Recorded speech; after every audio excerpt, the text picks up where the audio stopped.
আসসালামু আলাইকুম সুপ্রিয় শিক্ষার্থী বন্ধুরা। চাকরি পরীক্ষায় কবির উপাধি এবং ছদ্মনাম থেকে প্রতি পরীক্ষায় প্রশ্ন আসে।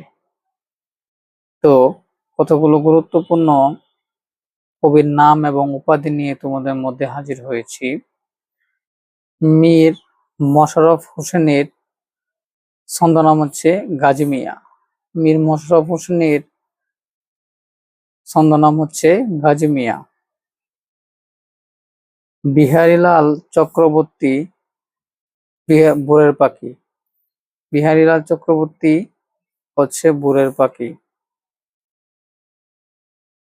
আব্দুল হাকিম সাহিত্য বিশারদ।